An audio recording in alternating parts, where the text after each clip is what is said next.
Welcome to today's edition of the Locker Room and Voice of the People TV. I am Jerry RPI, and we've got a thrilling show lined up for you, and it promises to be exciting, where it's a full house. Joining me today are the dynamic Ikechukwu, the ever-passionate Maiwa, and a very special guest, talking about Coach Onidan Korki, a renowned sports analyst and football coach.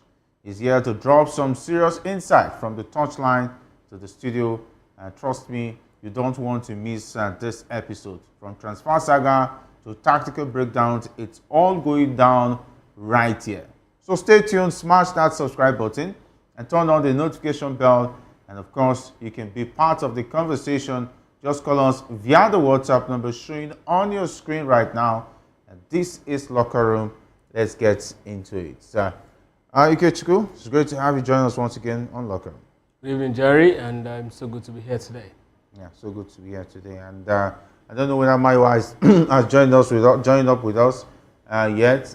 Maybe he's talking to the prodigal sons. We hear that 5 players have been banished from the Manchester United training ground. And of course, you know the usual names. Amorim is running the rule against these guys. I don't want to see you, but on a sad note, yesterday we got the news that Dodo Mayana, Peter Rufai, I saw him in 1994 and in 96, 98. He was at the France 98 World Cup. That was the twilight of his career. At the point, that was his last World Cup. Yeah. And 1994, he was awesome at the Nations Cup and at the World Cup as well. He was, if not the greatest goalkeeper as far as the Super Eagles is concerned. He passed on yesterday. Yeah, the news broke. After a long battle with illness at 61. But anyway, it is what it is. I don't know whether Coach Dan Korki is with us. You're welcome to Locker Room. Yeah, it's a pleasure to be on the show, Jerry. You guys are doing a very good job, and I've been following you, and let's get the ball rolling. All right. It's good to have Coach following me. I feel elated, and I think I want to jump, but let me take a seat first. When the time comes, definitely I will jump in joy with that. Well, I don't know, Mayowa, has he finished talking to Amorim to take it easy? Okay, he's still talking to Amorim. I understand why. But Coach, and Ikechukwu, let's start off the show where FIFA licensed football agent John Olashitu has issued a formal legal demand to former Super Eagles coach Samson Siasia, seeking a full retraction and apology over alleged defamatory statement made against him about Nigeria's 2008 Olympic football campaign. In a letter dated and signed by his legal representatives, Shitu categorically denied Siasia's claim, widely reported in the media that he offered Siasia a bribe of $50,000 to secure John Obi Mikel'S inclusion in the Nigerian under-23 team for the 2008 Olympic Games in Beijing. In a letter dated and signed by his representatives, he's really not happy, he's furious. And I even saw an update that Siasia said he never said so, he was apologizing. But it's on record. But the thing is that he's going to have to provide any document that shows that John Olashitu told him that he was going to give him, because it's difficult to prove. It will be difficult to prove in court if it was just a phone call that was not recorded at the time, or if it was a face-to-face communication that was not documented, unless it will have to be it's a burden of proof for his lawyer to prove that situation. But Coach, let me start out with you. What do you make of this situation as a coach? How does it look for you, for instance, this whole story about him being offered bribe to play Mikel, and it looks like it's his word against his agent, and Mikel's situation? I know you've been following up all the drama. What do you think about the Mikel versus Siasia saga, now adding John Olashitu, his agent? Well, first of all, Jerry, Siasa is a man that is hurt. Don't forget, during his ban, his 5-6 years ban, FIFA ban, he was a man isolated, and definitely he's hurt. And during that period, during his court cases, he was trying to reach out to some of these players, some of these agents, and I think bulk of them failed him. He was a man that fought alone. Only few people helped him. And I tend to believe Siasia at those moments, he might have had a point, he might have some proof, but now he's at the cutting edge. The law is after him to give a viable proof of what he's claiming to be true. And me and you know, during those times, probably it might have been a verbal interaction or a phone call interaction. And if he doesn't provide that, I think it's not going to look good on him. But I think for Siasia at this moment, he needs to just lay low, try and get himself calm. Let him see how he can start with an MPFL club or any little club that can bring him in and take him up so that he can start up his career. But I think he's spitting fire. He is really hurt at the moment. And for me, I think he needs to lay low, try and get the sympathy of those players and agents so that he can rise again. Siasia, for sure, he's one of the best coaches Nigeria has ever produced. Tactically, he's sound. And these are something we're missing in the coaching industry these days. Yeah. His chemistry, and he has the charisma of carrying teams along, and he has a good relationship with players when they're in camp and on the pitch. So I feel Siasia, even though me and you believe he might not have the proof at the moment, but I think he's a hot man, and he just needs to lay low and let him seek the consent of these players and let him parley with these players so that they can carry him along, maybe support him with some coaching courses abroad, and see how he moves his career forward.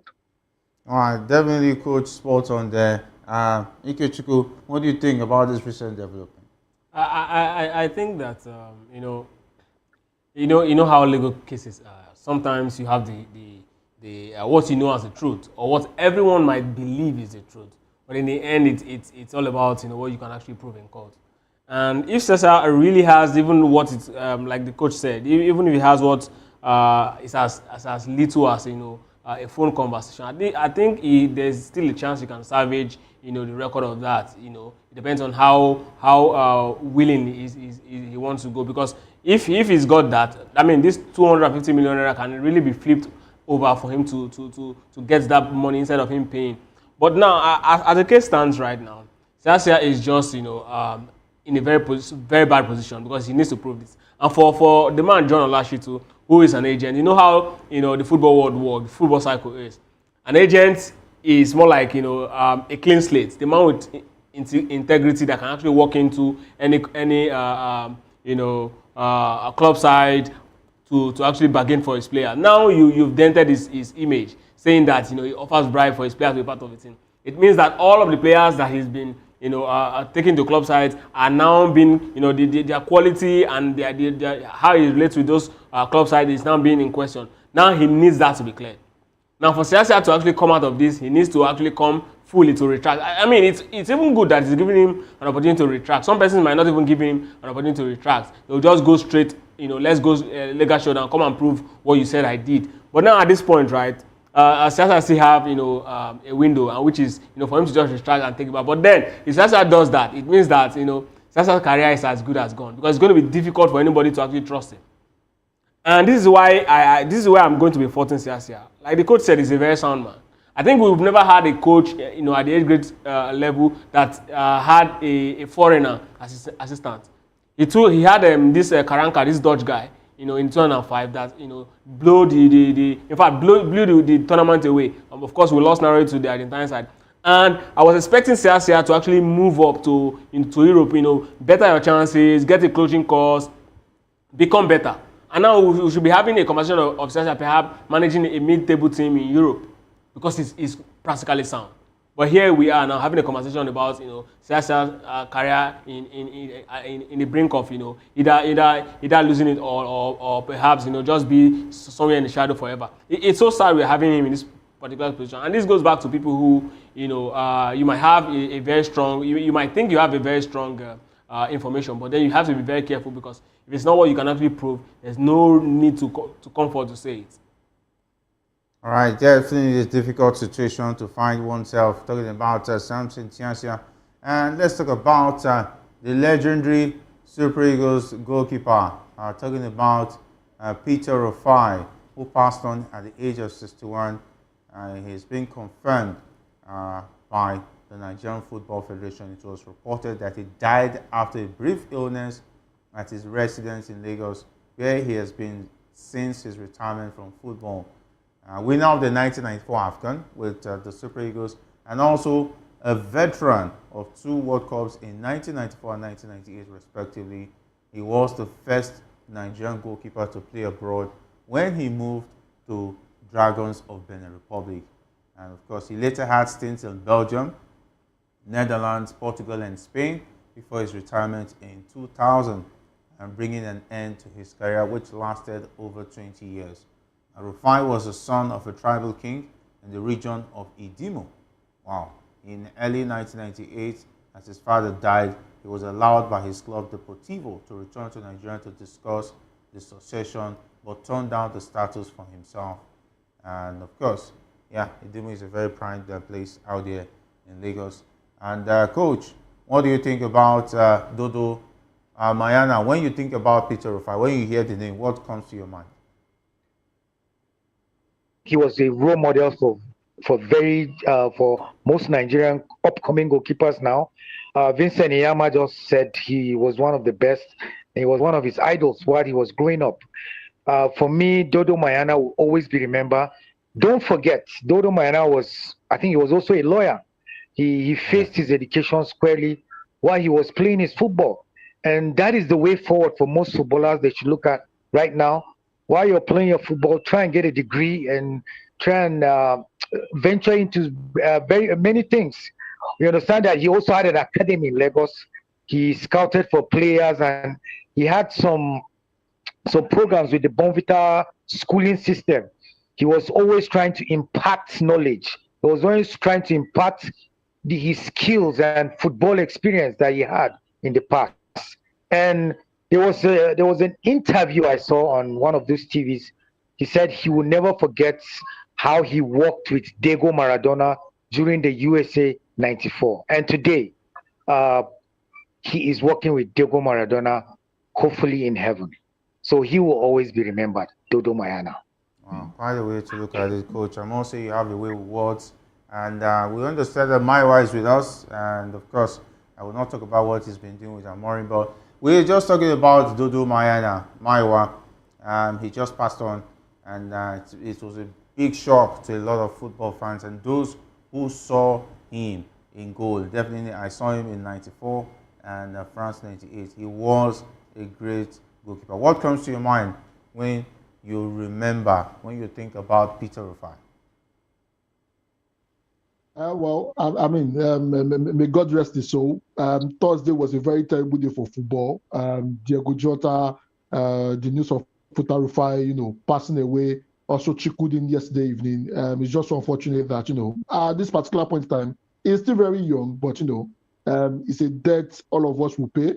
And, it's just unfortunate that, he has gone too early. He's just 61. He has a whole lot to offer football. One thing I remember vividly about him is the Nations Cup, 1994 Nations Cup. He was very, very instrumental for us in that particular Nations Cup. And he actually brought, Nigeria the second Nations Cup. And after football, he has been involved, like Coach rightly said, he has been involved in terms of trying to grow the younger ones. Even Vicente Yama, released a statement earlier indicating that he was one of those that inspired him to be what he was in terms of a goalkeeper. He used to look up to him. And, we are going to miss him. He's still very, very important to the development of our football in Nigeria here. But it's just unfortunate, that he has passed away. I'm just hoping. I'm still, the news was he passed away after a brief illness. But that was not what I was hearing when I was trying to make some research about it. I think he has been ill for a while before he passed away. I don't know where the briefness is coming from.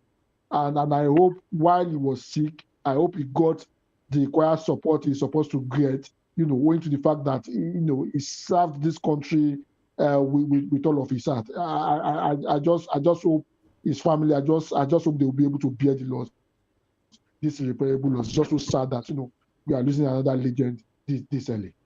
All right, so Dodo Mayana, born in 1963, and of course he was supposed to turn 62 in the month of August. That's just a month away, but it is what it is. But let's talk about the Super Falcons, where the head coach, Justin Madugu, says his team is focused on their opening fixture against Tunisia at the 2024 Women's African Cup of Nations. The West Africans will begin their quest for a 10th title against the Tunisians in Casablanca. That's on Sunday. And the 9-time champions are in buoyant mood and heading into the competition, having defeated internal rivals Black Queens of Ghana 3-1 in a friendly on Sunday. They have tasted defeat just once in their last 5 outings. Madugu stated that they are focused on the task. And of course, that encounter is going to kick off at 5 p.m. Nigerian time against Tunisia. Algeria and Botswana will clash in the other Group B game the same day. Let me go over to Coach Dan. Taking a look at the Super Falcons, so far so good. Are you confident that they will go all the way for the La Decima? First of all, Jerry, you have to look at their preparation. I think they struggle with preparation. For me, they haven't played grade A matches, even though the WAFCON is about African ladies that have not been exposed to top-class European football. But you can see how we struggled in the WAFCON the last 1 or 2 years, the last AFCON, where South Africa and Morocco look dominant. And for me, we have the players at this moment, but we lack the exposure and the support from the football bodies. Let me give you an example. You can see how the Super Eagles are being taken care of. If they come to Nigeria from their other clubs, they are being given first-hand treatment. They are being lodged in 5-star hotels, while for the women team, they're being lodged in 1 or 2-star hotels, and their bonuses are way down, below what is being given or compared to the Super Eagles. So at this moment, I think the WAFCON, the Super Falcons are the most decorated national team in Nigeria, and I feel they have not been treated very well. And if this comes to hunt us down, I think we're going to suffer. But let's look at we shouldn't lose hope. We have the players, and we have a very good coach, Justin Madugu. Don't forget, he has one of the best CVs in African football. He has a CAF A B, and a B license, and he has a certificate from the Elroy University. So he's a degree holder, and he has been improving himself.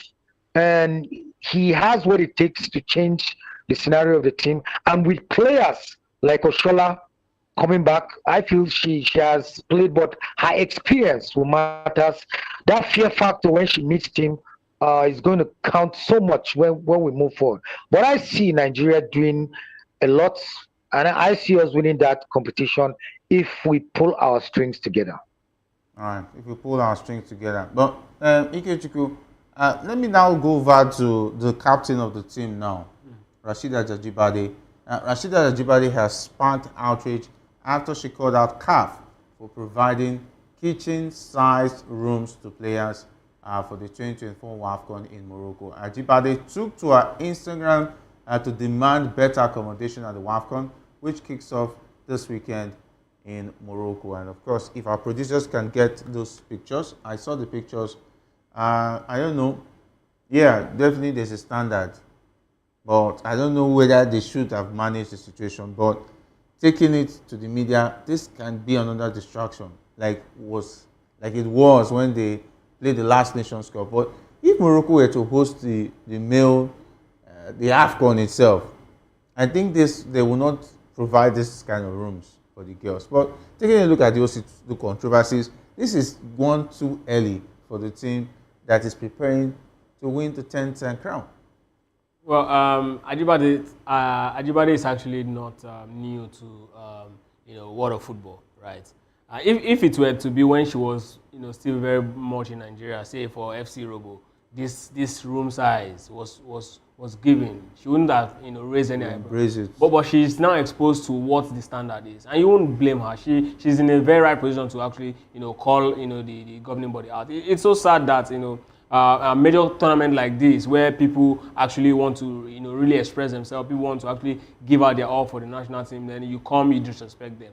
I mean, we're talking about the improvement of female football. We're talking about how Patrick Musepe has been able to actually done a lot to actually improve female football. Yes, it's still very early. I think this is one of those things that's going to be cause a revolution, and it's going to actually bring a lot of creativity into female tournaments coming in the coming years. But then I'm quite happy that she actually came out, because if she didn't come out, perhaps the issue would not have been as serious as CAF would have taken it. But now, yes, it has happened this year. I want to believe that next Nations Cup, next WAFCON is never going to be like that. But it's so sad that we're having it in 2025. I mean, we're supposed to be way past this accommodation level, these hotels, and where players are actually supposed to stay, because I know we are not going to have situations like this in the male category. I mean, these are the sort of things that investors want to see and say, okay, this is a very well prepared tournament. You don't have to, you don't bring people into your country and then you see them start complaining about something that's as little as where they have to stay.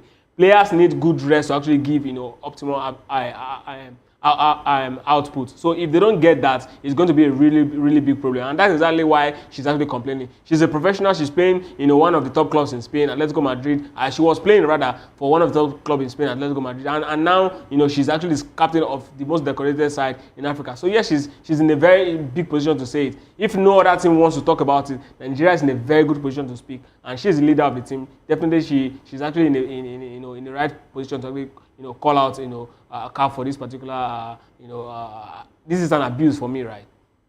Abuse, wow, that's a huge word. But Mayowa, what do you think about Rashida Ajibade lashing out at the organizers, talking about CAF? I think she's very correct. It does not make any sense why you give them that kind of treatment. The thing is this, and it calls to question again, did CAF, the organizing committee from CAF, did they not check? Is it not part of their responsibility to check that everything that the host is giving to the people that will be coming for that tournament is up to standard? How did CAF miss that? How can you give people an 8x8 room? I mean, because I was looking at dimension, I don't think that room is more than 8x8, and you are giving especially a 9-time champion. It shows how little the Moroccans rate that particular tournament, and it goes a long way. This is not the first time we are seeing competition being held on the African stage. Why must this happen? I mean, Morocco held this same competition the last time, and there was no report of this kind of treatment. It doesn't make any logical sense, and I think the reason why probably maybe CAF let it go is because Morocco is always coming up to save CAF, but the standard must not be compromised.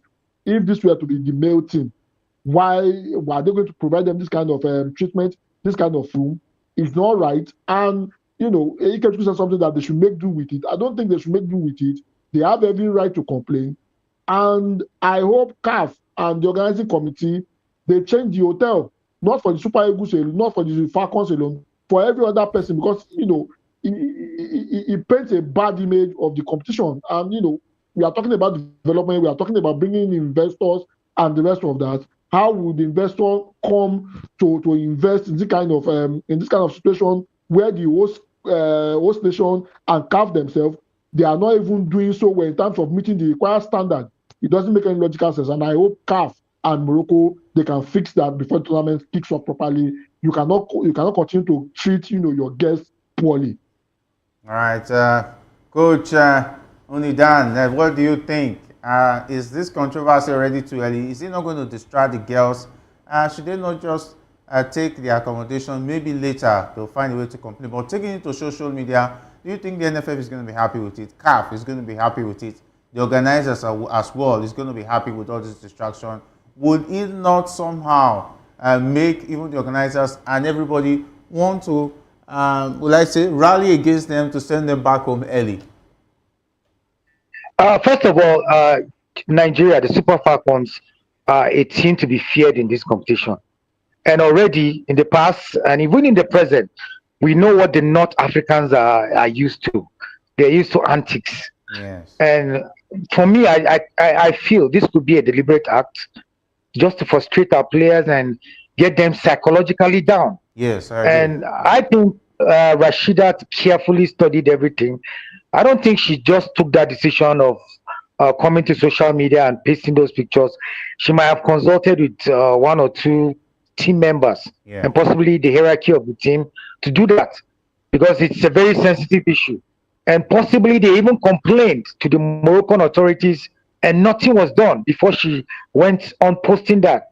So I feel it's a bit deliberate attack to psychologically demoralize these girls, because if you look at those rooms, I mean, it was really small. You can just imagine they have only space to keep their bags, no space for them to walk around. It's just the bed and a little space. So I think it's an intimidating act. And for me, Rashida did a very good thing to expose that. Because if that is done, I think the Moroccan authorities in the future will be more careful in doing such, because this might go a long way to demoralize the girl. But as you rightly said, most of these girls are professionals. So I know they will handle the situation, and mentally, this will not get to them. All right. I don't know. I would have loved our producers to have that picture up so that our viewers will understand what we're actually talking about. And definitely it's quite, would I say, do you think, anyway, the thing is actually, the picture says everything. It's actually a very small size room. Imagine the space they will have to maybe do all that thing. So they will just have to be on their beds. And psychologically, we saw what happened with Libya. The North African teams, they know how to do this. And let's not also forget, they have 2 North African sides in their group, maybe to demoralize them and make sure that they are not comfortable playing in this championship. Very correct. This particular championship, right? Morocco is actually looking at, perhaps getting another, a trophy. They're actually looking at keeping this particular trophy. And of course, Nigeria is going to always be a stumbling block. And you remember before this particular, I think it was last week when we were talking about this, running into this AFCON 2024, we were looking at the size and the chance of teams winning this particular tournament. We looked at, before now it used to be West African teams having the strongest teams in Africa, Nigeria, Ghana, Cameroon, and later on South Africa also became a team. They are still very much a very strong force. And we've played 2 of those very strong powerhouses in Africa, in Ghana and Cameroon, before this Portugal game that we also actually played. And we won those games. And now we're actually looking at playing in this particular showdown. Now the teams in our group, I mean, Tunisia, Algeria, yes, they are good footballing nations. They're actually very much coming up. But Nigeria has a very good chance of defeating them. And we can always go all the way to the final. South Africa as well, in terms of quality, their football has really dropped. Of course, football development in South Africa is still very much, the same way. I can even say it's getting better. But then it's all about quality, mostly in female football at this point, because a lot of technicalities or the expertise of coaches really at this point really I think it comes second. Unlike the male category, where if a coach is very good, he's definitely going to be able to change the course of a game. But for the female category, it's more of individual quality and how much of a talent the team possesses. But this particular, game against this particular incident that Ajibade is complaining about, I still believe that, at this point, these girls are very much exposed. That's exactly why she's actually calling out the football governing body. But I want to look at this as, one of those, situations that will happen and call for change, right? And when it happens like that, that we're actually moving our football. But we are not going to have this. I can really speak for CAF at this point. I want to believe that we're not going to have this sort of incident again, because when it happens, right, the whole world will definitely be watching and want to see, if this sort of situation will come up, and if CAF as a body has actually learned something from this sad experience. I just want the girls to actually focus, because I know how it is difficult for you to actually go for a game when you are mentally unstable. I just want them to actually move away from this and see this as one of those motivation for them to actually ensure that they pick that La Decima. All right, so Maiwa, the girls are not happy, and she said that two professionals players in this kitchen-sized room in a prestigious tournament like the WAFCON. She said, "CAF, you can do better." I mean, absolutely correct. I mean, if you look at the dimension of the room, for anybody that knows construction very well, if you look at the dimension of the room, this is typically an 8 by 8 room. And if you look at the bed and the position of the bed, it's only about 2 feet or 2.5 feet to the wall. And that's just it. How do you put professional players in this kind of situation and you expect them to give the best? We've said it consistently, you need to rest very well. You need to have a conducive environment to be able to give your all. Remember the ordeal of our boys when they were delayed at the airport for over 15 hours. They had to abort that particular game. If they had gone on to play that game, they would have practically lost.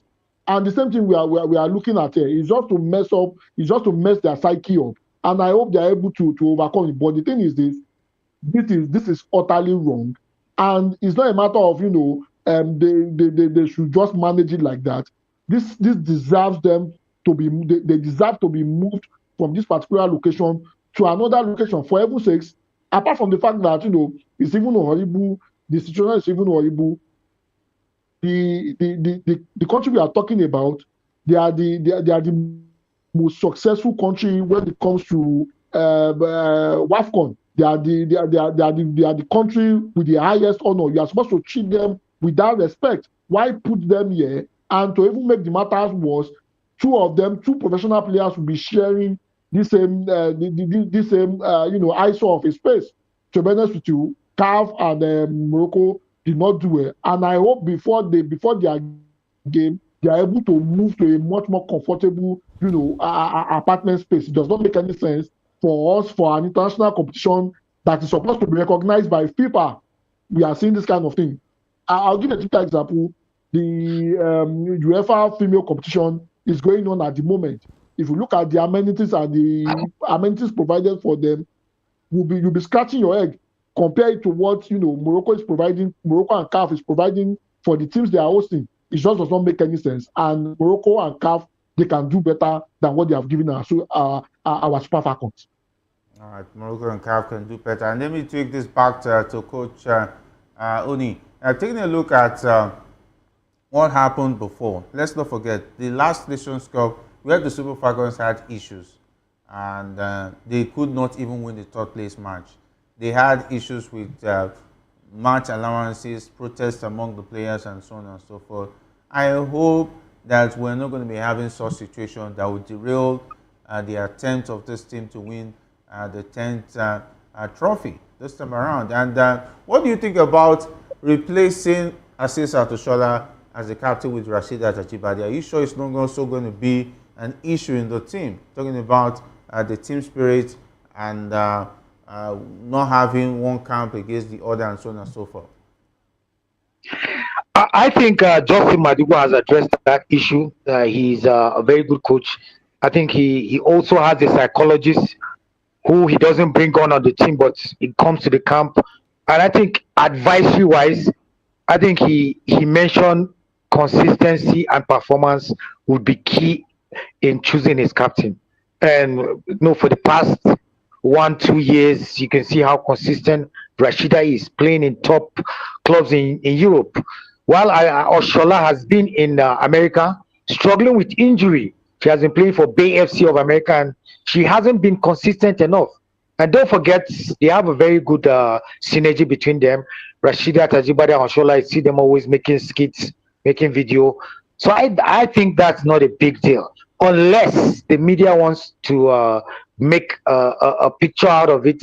But I think those girls are professionals, and I think that won't get to them. They really want to represent the country and win trophies and move on as a team at this moment. Yeah. What about the controversies of the last time? Talking about financial issues. I hope this time it will not be a problem. Well, I think before this tournament, the NSC chairman, that Shehu Dipo, had a very robust meeting with Ibrahim Hussein about bringing these girls together and making them feel comfortable. And I think that's the paramount point for the NFF right now. The Super Falcons are the most decorated national team in Nigeria, if not in Africa. And if they don't bring these girls together, give them their bonuses, make them feel comfortable, I think they will struggle. But the NSC chairman has promised that everything is going to be turned around and the girls won't have any vouch to complain. And if that is done, I think we're going to see the best out of these girls. And don't forget, even in the World Cup, the last World Cup, before the World Cup, FIFA gave every girl $30,000, and that is a moral booster. But we don't know how much CAF is going to give all the participating teams and women in this tournament. But I feel strongly the NSC and the NFF have learnt their lessons, and they will not jeopardize their image by holding back any bonuses or holding back any allowances that is due for these girls. Because at this point, I think winning the trophy is paramount for Nigeria, and we have what it takes. We have the girls, we have the manpower, and we have the talents. So it's high time the NFF and the NSC come together and see how they veer away from such controversy and bring the Decima trophy back to Nigeria. Yeah, Coach, thank you very much. That brings me to Randy Waldrum. He has been talking. He said something that is really particular, and I want you to react. He said that the players winning at the WAFCON is going to be based on the talent and not the quality of the coaching. He casted doubt on Magudo's abilities to take this this team all the way to win the trophy. Do you have such doubts? And do you agree with Randy Waldrum? Well, Justin Madugu was together with Randy Waldrum the last World Cup and in previous matches. And for him to hit back on the coaching crew, I think he's just trying to hit back at Nigeria, probably the way they didn't bring him back. Because me and Randy Waldrum wanted to come back. Because in America, he was coaching, I think it's a secondary school team or university team. And no country gave him that opportunity to coach their national team. It was Nigeria that brought him to limelight and decorated his CV. So I think he's a bit hurt that Nigeria didn't bring him back. And Justin Madugu was in the shadows and just came out and took over the team. So he has to be hurt. But I feel Justin Madugu has all it takes. He has a CAF A license, a CAF B license, and he has been understudying and he has been going for various referential courses around the world. I think he went to England before the WAFCON. He traveled to England for a 2-3 weeks referential course. So these are some prospects that we have to believe. We have to believe that as a country, Nigeria, we have the manpower and we have the coaching ability for our coaches to step in and take national team positions, and hoping they will do well. So I think at this point, Justin Madugu is not going to disappoint. He's tactically sound, and he has the aura and the charisma to take this team to higher level. And me and you, I know we're going to talk about this after it was the first, second, and third matches. I think you would then see the quality of Justin Madugu. He is a very good coach, and at this tournament, he is going to prove himself. Yeah, I think coming from another coach, I would not disagree, but definitely we'll wait and see. But because what we've seen so far shows that the team has a plan, they have focus, and we see organization. Let me not take it away from Madugu. The team is better organized, they're better professional, and we see something about this team, and we hope that they will get the La Decima. But let's go back to what's happening in the other parts of the world as far as football is concerned, where former Arsenal footballer Thomas Partey has been charged with 5 counts of rape and 1 count of sexual assault. The offences are reported to have taken place between 2021 to 2022, the Metropolitan Police said, and the charges involve 3 women with 2 counts of rape relating to 1 woman, 3 counts of rape in connection to a second woman, and 1 count of sexual assault linked to a third woman. Well, Anyway, Myra, I don't know what's happening. He used to be Man United players. I don't know. Why 3 women? Anyway, the thing is that footballers are always targets. And I will not be surprised that he's a target. Yeah, well, 1, 2, 3 women connecting him to assault. Is it that I don't know, Maiwa, are you a Man United fan, so you understand? You've seen Man United players and ex-players involved, so I don't know, you will be able to explain what we are not seeing, well, as far as this one is concerned. I mean, what do you mean? Is this a Man United problem? What do you mean? What about the guy from Everton? I can't remember his name now. It's a series of events as far as Man United players are concerned. Yeah, no, you can't speak to Manchester United. But however, the thing is for this, I mean, we saw the case of Benjamin Mendy, how his career was ended, and the ladies that accused him of rape, nothing happened to them. I hope these people are actually genuine and they are not trying to blackmail him. And because he didn't give in to the blackmail, they decided to throw him under the bus. The case of Benjamin Mendy still, is still very, very fresh. That was how they ruined that guy's career. And after it was clear, he couldn't even play in England because people still, still call him names. However, Thomas Partey is supposed to be married. What are you doing with women? As sometimes when the money and fame comes, you have to be very, very careful. No, it's the truth. It's the truth. It's the truth. You have to be very, very careful. You know the kind of environment.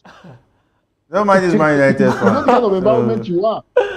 I mean, you know the kind of environment you are. You need to be very, very careful. In as much as he will have his day in court. I mean, he's just been accused. They will have to prove it in court. However, this is a lesson for other players. You have to be very, very careful how you interact with people, especially of the opposite sex.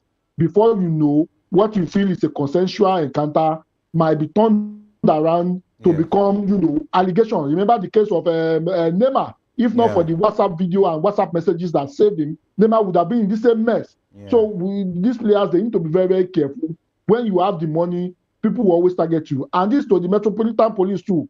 If at the end of the day, he is found to be falsely accused, I hope there is a repercussion for those falsely accusing people, because too often times we see they will falsely accuse you, your career will be ended, and nothing will happen to those that falsely accuse you. I just hope, at this point, Thomas Partey, the best of luck in fighting the case against him. And the thing that his contract is already up at Arsenal. Arsenal, yeah. So it means that he might not be around and he might be given a suspended sentence if eventually it happens. That means maybe the man has calculated his move. It's best time to take a bow and leave England down to clear his head.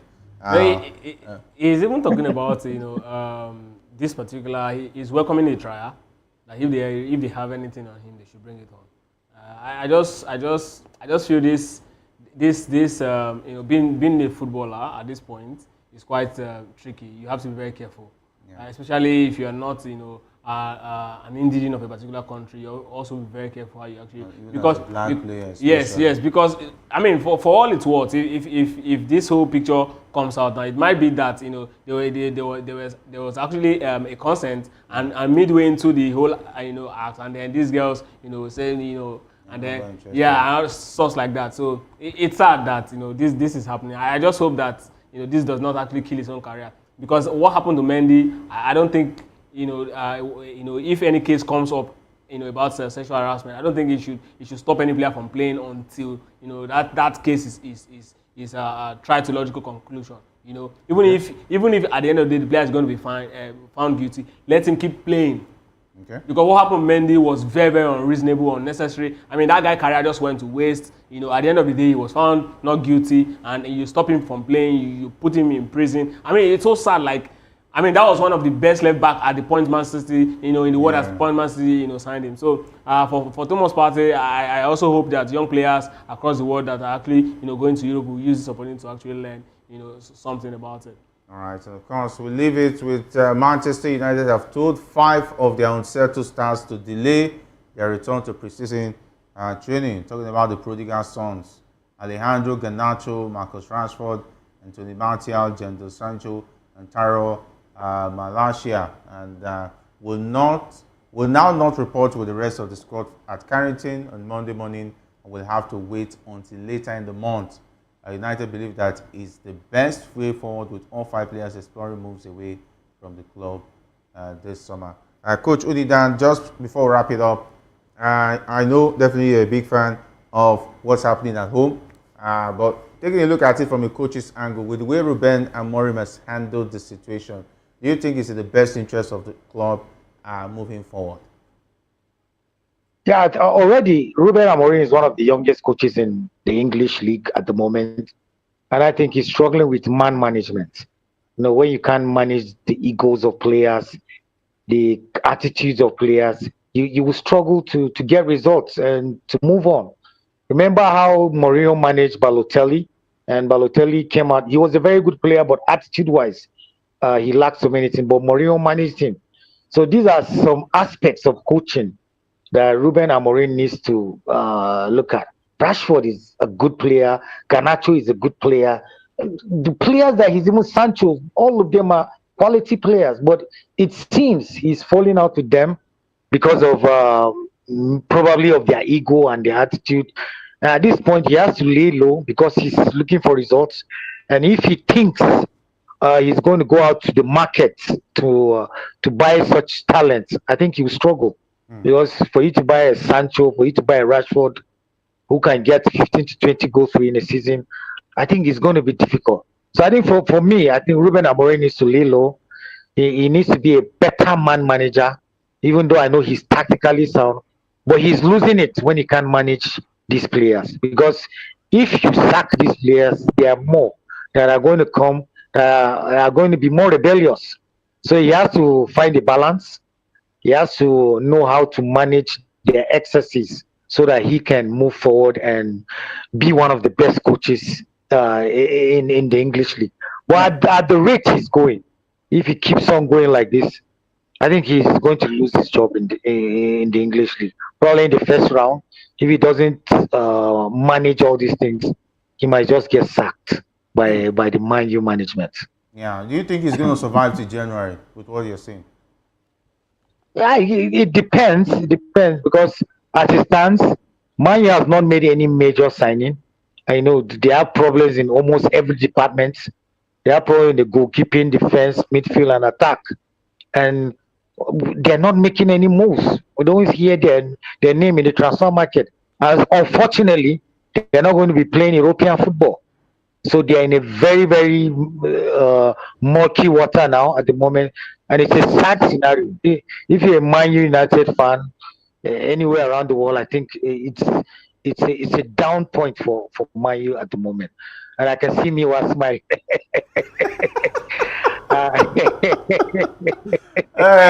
Coach, let's see what happens. Coach, you've just given a damning, let's say, what's the word now? He's giving a damning assessment of the situation of Manchester United. I know United fans in the studio, definitely Kechuku and Mayowa, definitely understand what it means. But Mayowa, I know you want to say something before we wrap it up. Yeah, I mean, the thing is very simple. The coach has said it. He lacks man management skill. Manchester United, they are not in the best position to sign top players at the moment.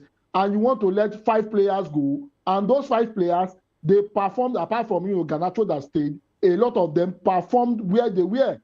I mean, where you send them to. Why can't you just drop your ego, bring these guys back into the fold, and let's see how they can help Manchester United? We finished 17th. And right now, you are telling the 5 of them that you should train separately. You are already dividing the team even before the season starts. I mean, the poor man management skill, I hope it doesn't cost Manchester United next season. Because I don't see us signing any marquee players right now. All right. I wish you guys all the best, but not all the best anyway. Big thanks, Coach Unidan. Thank you for being a part of the show. It's a pleasure having your insights. Thank you. All right. Have a good one. Mariwan, it's been great. And Ikechukwu, I know you have your reservations, but it is what it is. Thanks, guys, for bringing the heat. Don't forget to like, subscribe, and turn on that bell so you never miss an episode. Keep the conversation going A big thanks to the guys behind the scene, talking about likes of Manfred Adura, Apon, and Ike Chuku. Up next is Political Lens with Chioma Innocent. Stay tuned. Like I always say, if not for anything at all, do it the sports way.